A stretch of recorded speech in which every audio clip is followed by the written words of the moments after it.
No one said it aloud, but everyone felt it. The moment Miriam Hulcom pushed open the heavy courthouse doors, the room shifted. She was 7 months pregnant, dressed in plain black, and carried a rifle slung across her back like a second spine. Her steps echoed sharp against the dusty floorboards, louder than the murmurs and muffled chuckles that buzzed around her. But she didn't flinch. She didn't slow. She didn't look at the women whispering in the pews or the ranchers along the back wall, men who used to bring her pie when she was still the pretty preacher's daughter, the good wife of Eli Hulcom. They hadn't brought her anything since the funeral. But today they came, for the spectacle. Because what else could you call it? A lone pregnant widow stepping into a courtroom to face the Carson brothers, 3 men who could silence full-grown ranchers with just a look. Men who everyone knew had something to do with Eli's death but were too rich, too connected, too feared for anyone to say it out loud. But Miriam said it, not with a scream, not with tears. She said it by showing up. She marched down the center aisle with her chin raised and her hand resting protectively over her belly. She walked like she wasn't just carrying a child, but truth, and it weighed more than any rifle. She didn't glance left or right, just moved straight for the defendant's table and set her unloaded rifle gently against the chair. Like it belonged there, like she belonged there. People expected her to cry, to collapse, to beg for pity. Instead, she turned to face the Carson brothers with steel in her spine and said, "You want to know why I brought the rifle?" Her voice rang out clear as a bell. "It's not loaded, but I figured the sight of it might make you tell the truth faster than your mouth ever has." The room froze. Even Judge Kinley, who'd raised his gavel, paused midair. The laughter faded. The Carson boys, always smug, shifted in their seats. The youngest, Clay, opened his mouth but closed it again. Even Todd, the loudest of the bunch, stayed quiet. Miriam didn't stop. "You beat my husband to death over a fence line. That's what your statement calls a disagreement.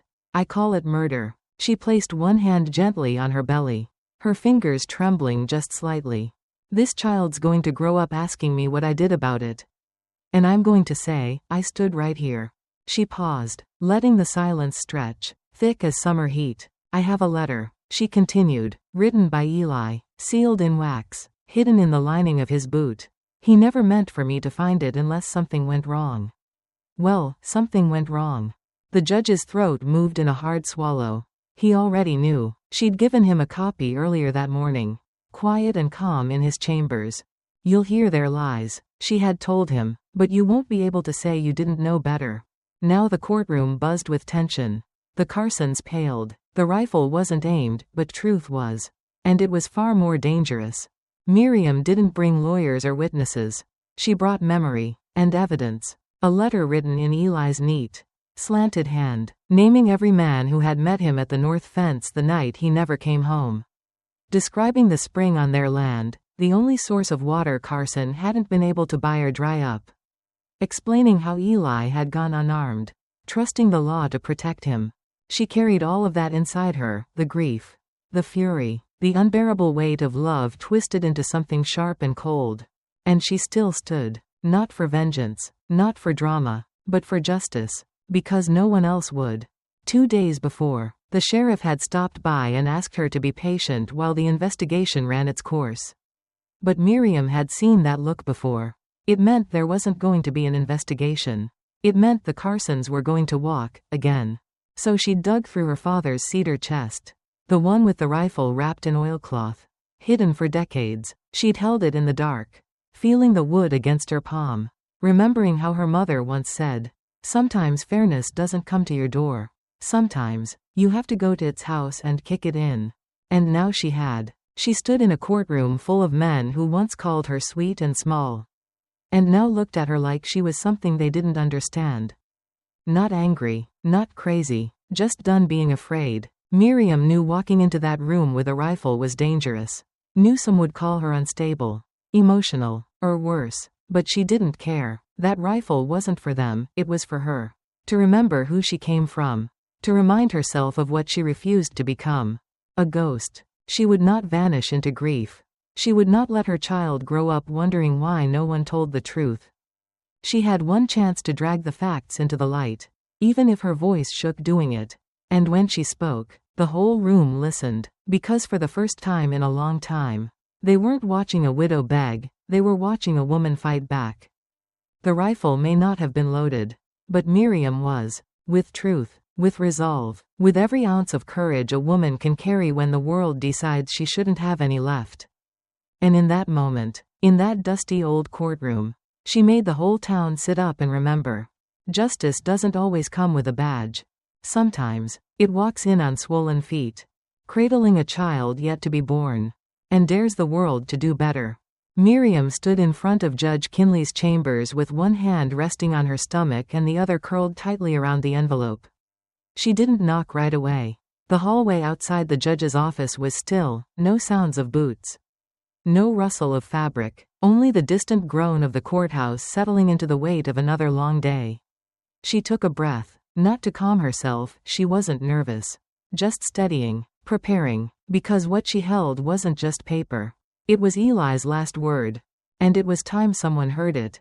She raised her hand, knocked once, then stepped inside without waiting for a reply. The judge looked up, startled but not surprised. His silver hair was combed too neatly, his spectacles sitting just so on the bridge of his nose. He was a man who liked things orderly, predictable, but nothing about what Miriam Hulcom had brought him that morning was either of those things. She walked toward his desk, not fast. Not slow, just deliberate. Like every step she took had already been decided long ago. In a way, it had. From the moment she found the envelope hidden in Eli's boot, her path had been chosen. The letter was sealed in dark red wax, smudged slightly at the corner. Eli's handwriting across the front was unmistakable, to Judge Amos Kinley. In the event of my death. She didn't offer pleasantries. She didn't ask permission. This is yours, she said, her voice calm. She held it out like it was a verdict. The judge stared at the envelope for a long moment before reaching for it. His fingers trembled, just slightly. Mrs. Hulcom, he began, his tone cautious. You understand this may not be admissible. I'm not here to argue law. Miriam interrupted, her eyes locking onto his. I'm here to tell you that you won't get to say you didn't know. It wasn't a threat. It was a fact. The judge blinked. The silence between them settled like dust. Eli wrote it weeks before they killed him, she said he hoped it'd never see light. But he knew they'd try something if they couldn't buy us out. She paused. Her gaze didn't waver. He trusted you, said if anyone in this town still remembered justice, it'd be the man wearing the robe. The words were simple, but they landed like hammer strikes. The judge set the envelope on his desk but didn't open it. Not yet. Maybe he wasn't ready. Maybe he didn't want to be the man it would make him become. Miriam didn't care. She turned and left the room, her steps just as steady on the way out. But something had changed. Now, the burden wasn't only hers to carry. 3 weeks earlier, Miriam had sat on the floor in front of the fireplace, Eli's bloodied shirt in one hand, the letter in the other. She'd found it by accident. She hadn't even meant to go through his boots, just felt the need to touch something of his. Something solid, but as she cradled the leather in her lap, the seam along the lining split. And there it was, the seal intact, the weight of truth pressed into parchment. She didn't open it right away. For 2 nights, she kept it close, beneath her pillow, inside her dress, next to her heart, afraid that breaking the seal might break her. 2. What if it was worse than she imagined? What if he'd said goodbye? But on the 3rd night, after the Carsons came to her door pretending to mourn, offering Eli's saddle like it was a gift instead of a trophy, she knew. They were scared. And when scared men smile, it's never kind. So she lit a lamp, sat alone at the table, and read every word. Eli's letter didn't waste time. It was short, clear, and carved from certainty. If you're reading this, I'm gone. I trusted the law more than I should have. The Carsons want the spring. They can't buy it, so they'll take it. I met them unarmed because I believed men wouldn't kill for water. I was wrong. I don't have proof, but I have names. They were all there, George, Todd, Clay. I want this in your hands because you still carry the scales. Don't let them tip for silver. It was signed only, E.H. The courtroom the next day looked no different than any other. But Miriam felt the weight of that letter with every eye that followed her down the aisle. They thought she was bluffing. They whispered she was just playing a part, widow turned performer. But they didn't know. Judge Kinley did, and so he watched her differently. Not with pity, but with something close to fear. Not of her, but of what she had handed him. Of what it would mean if he ignored it. Miriam said nothing about the letter in public. She didn't wave it around or shout it to the rafters. But when Clay Carson stood in court and smirked, saying, "This is all just grief talk," Miriam didn't argue. She simply tilted her head, calm as the grave, and let him hang himself with his own words. Because the truth didn't need shouting. It had already been written.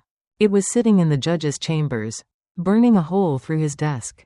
And when the jury's expressions began to shift, when the crowd grew still, Miriam knew. She hadn't needed the rifle. She'd brought something far more powerful. Testimony from the dead. She never asked if the judge read it that morning. But when he called order in the courtroom, his voice was stronger. And when the Carson boys tried to speak, his gavel fell faster. And when Miriam rose to testify, he didn't cut her off. Because no matter what anyone else said, no matter what verdict the jury reached, Judge Kinley had already seen the truth. And now he would have to live with it. The day had dragged, slow and heavy as wet cotton. Hours passed in a blur of legal procedure. Testimonies from ranch hands who didn't see much, and rehearsed defense speeches that painted the Carson brothers as misunderstood men. The prosecutor had done what he could. Miriam supposed. But he lacked fire. Maybe he never had it. Or maybe, like so many others, he just didn't think a pregnant widow could stand toe-to-toe with the richest family in Silver Hollow and come out with anything more than dirt on her boots. By mid-afternoon, it felt like the fight was slipping from her fingers. She had said her piece. She had stood tall. She had offered the letter. And still, the courtroom seemed to sag with the weight of disbelief. The Carsons were calm again now, their earlier unease vanishing behind the polished facade of generational power. Clay had gone back to smirking. Todd slouched in his seat like he was waiting for supper. Judge Kinley looked exhausted. The jury looked resigned. And Miriam, she sat very still, one hand on her belly, the other clutched around the worn hem of Eli's old shirt, folded tight in her lap. She wasn't ready to give up. But something in her had begun to accept what she'd known all along: truth doesn't always win. Not in courtrooms where money speaks louder than wounds. Then a voice rose from the back. Small, young, unmistakably clear. "Can I say something?" The room turned. Heads swiveled. Chairs creaked. Silence cracked open like a frozen lake. There, standing just inside the rear doors, was Jesse, the boy no one had asked. The boy no one expected. Eli's son. His hair was uncombed, his shirt a size too large. But his jaw was set in a way that made the Carsons go still. Miriam didn't move. She didn't need to. Her eyes met his, and in that split second, she knew he wasn't scared anymore. The judge straightened. This is highly irregular. But Jesse had already started walking. Boots too big thudded softly against the old wood floor as he made his way to the front. Every adult in that room watched him like he was carrying dynamite. He stopped just beside the witness stand, too short to be seen from behind the rail. Someone, maybe the bailiff, brought him a crate to stand on. And then he looked directly at the jury. "My name is Jesse Hulcom," he said, his voice thin but steady. "And I saw it. I saw what they did to my daddy." The words fell like thunder. Gasps rippled. The judge didn't stop him. Neither did the prosecutor. No one moved. Jesse kept going. "I wasn't supposed to be out there that night. I was in the loft. Mama didn't know. I like to watch the horses before sleep." He swallowed hard. "I heard them arguing. One of the Carsons, Todd, I think, he was yelling that the deed better go through. Or they'd make it permanent. My daddy said no. Said we weren't selling the pasture. Said that water wasn't for sale." Jess's voice cracked. But he didn't cry. And then, he drew a shaky breath. George Carson's boy raised the gun and shot him. He had gloves on, like he knew he'd need them. My daddy didn't even fall right away. He just looked confused. Then he dropped. The courtroom was deathly still. Miriam pressed her hand to her mouth. Not to hold back tears, but awe. Pure, aching awe. Jesse had held this inside. Protected it. Protected her. All this time. And now he was giving it back, not just to her. but to the world. I didn't say anything before because I was scared. He finished quietly. I thought they'd come for Mama too. But they didn't. And I can't keep it in anymore. He looked up at the judge. That's all. The judge looked older than he had that morning. He nodded once, deep, solemn, and Jesse stepped down. But instead of going back to his seat, Jesse walked straight to Miriam and placed his small, calloused hand in hers. The courtroom breathed again. Someone in the back sniffled. Another wiped their eyes. And slowly, gradually, the tide turned. It didn't matter if they doubted her. It didn't matter if they ignored the letter or scoffed at the rifle. A child had spoken truth without agenda. And no one could unhear him. Even the most skeptical juror looked different now. The defense attorney, once smug, sat stiff and pale. And the Carsons, those three men who thought fear would silence everyone, sat like statues carved from shame. For the first time since the trial began, Miriam allowed herself to smile. Just slightly. Because the truth hadn't come from evidence. It had come from courage. From a boy who carried his father's name like a badge and spoke with the clarity only children seem to have. Jesse squeezed her hand. Did I do okay? He whispered. You did more than okay. Miriam whispered back. You gave your daddy his voice back. And deep down, she knew, the verdict hadn't come yet. But everything had changed. The room would never look at her the same way again. Not as a grieving widow. But as a woman who stood her ground. And a boy who stood beside her. The verdict came faster than anyone expected. The jury was out less than an hour. Just long enough for the townspeople to start whispering. Pacing. Wondering if the boy's testimony would hold weight against the Carsons' long-held power. Miriam didn't speak during that time. She sat on the hard wooden bench near the front. Her hand still wrapped around Jess's. Her other rested on her belly. Now heavy and aching. But more alive than it had ever felt. Her back was stiff. Her lips dry. But she didn't move. She didn't need to. Because somewhere deep inside her, beneath the grief and exhaustion, beneath the fury and loss, there was something growing stronger now, hope. When the jury returned, the courtroom fell so quiet that Miriam could hear the wind tickling the shutters. Judge Kinley asked for the verdict in his usual, measured voice. The foreman, who hadn't met her eyes since the first day, stood with the folded paper in hand. For the charges brought against George, Todd, and Clay Carson, he read, we find the defendants guilty. He paused. Then, with a firmer voice, and we recommend charges be filed against Charles and Simon Carson for conspiracy to commit murder. The courtroom did not erupt. There were no cheers, no gasps of horror, only a long, collective breath. A breath that said, finally. For a moment, Miriam couldn't move. Her throat tightened. Her vision blurred. She felt Jesse squeeze her hand. And that brought her back. She turned toward him, and he was already smiling, not wide, not showy, just enough to light up his eyes. We did it, he whispered. Miriam exhaled, not in relief, in release. 3 months of fear, of waiting, of carrying not just a child, but truth. And now, the burden had shifted. Let the Carsons carry what they had done. Let the town remember what it had almost allowed to be buried. As she stood to leave, Miriam didn't look back at the defendants. She didn't need to. She walked out of the courthouse with her chin high and Jesse at her side. And for the first time in what felt like forever, she wasn't alone. What she hadn't expected was what waited for her outside. The front steps of the courthouse were lined with people.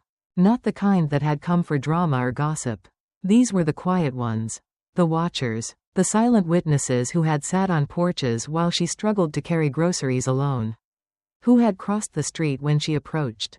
Who had once smiled with pity, but offered nothing else. Now, they stood holding things. The blacksmith's wife stepped forward first. She didn't speak. She simply held out a loaf of bread wrapped in cloth and placed it in Miriam's arms before stepping aside. Then came the schoolteacher, laying a hand gently on Jess's shoulder. An old ranch hand who once wore the Carson brand offered a rusted tin of nails. And one by one, the people who had once turned away now came forward, no apologies. No grand speeches, just gifts. A jar of preserves, a patched-up quilt, a tin of coffee, a bundle of kindling, a letter of recommendation for Jess's future schooling. Miriam stood still, stunned. her arms slowly filling with the weight of things not meant to impress, but to make amends. She couldn't speak. Her throat burned. Her heart beat too fast. All she could do was nod and whisper thank you when her lips remembered how. She knew it wasn't everyone. Some still looked away. A few muttered under their breath. But enough stood there. Enough had shown up. Enough had chosen to start again. Not with words, but with action. And that, to Miriam, meant everything. Later that night, after returning to the ranch, Miriam set each offering down carefully on the kitchen table. Jesse helped unpack the bundles, his hands moving gently like he understood they weren't just objects, they were bridges. I counted 15 gifts, he said proudly. That's almost more than we got at Papa's funeral. Miriam smiled, slow and soft. We had more tears then, she murmured. Now we have bread. They shared soup from a jar left by a woman Miriam barely knew. It tasted like garlic and thyme and warmth. It tasted like belonging. Afterward, Jesse sat by the hearth, carving small wooden animals for the baby, while Miriam stood by the window. She looked out toward town, her belly rising with each breath. The wind carried only crickets tonight, no fear, no sorrow, just the scent of earth and something freshly baked. The next morning, more gifts appeared, quiet things, practical things, a pail of milk, a sewing kit, a bar of soap wrapped in brown paper. No one knocked, no one stayed, but they came. By midday, Jesse ran to her. Mama, look, someone left a rocking chair. She followed him out to the porch, where a beautifully worn wooden chair sat, painted in soft blue and white. There was a note pinned to the seat, for the baby. And for you. Miriam didn't cry, but her eyes stung. She lowered herself into the chair, let her hand rest on her belly, and whispered, you are coming into a world that's learning how to be kind again. That night, as Jesse fell asleep beside her, curled in a blanket stitched by hands that once withheld, Miriam stayed awake. She looked around their small, weathered home and realized, justice hadn't just come from the courtroom. It had come from them. From the people. From the willingness to change. Even when it came late. No one had said I'm sorry. But in every loaf of bread, every thread of cloth, every hammer and hinge and helping hand, they had said something better. They had said, we see you now. And we won't turn away again. And for Miriam, that was the real victory. Not the verdict, but the beginning. Miriam named her daughter Eden. She did not choose the name for poetry, though it carried a soft, green hope in every syllable.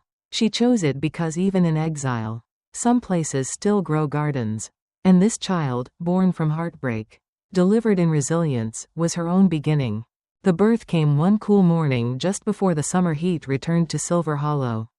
The breeze drifting through the open window was sweet with wild grass and distant bread ovens. The porch creaked under footsteps of those who now came not to pity, but to help. Miriam labored quietly, surrounded by a midwife, the blacksmith's wife, and the schoolteacher who had once kept her distance. Now their hands held hers, and their voices were soft with comfort, not judgment. It wasn't loud or dramatic. There were no gasps or thunder, just a child's first cry, like a small candle lit in the dark. Jesse waited outside the room the entire time, his back straight, his hands clenched around a wooden horse he had carved weeks earlier. When the door finally opened, he stood immediately. She's here, the midwife said gently, and your mama's just fine.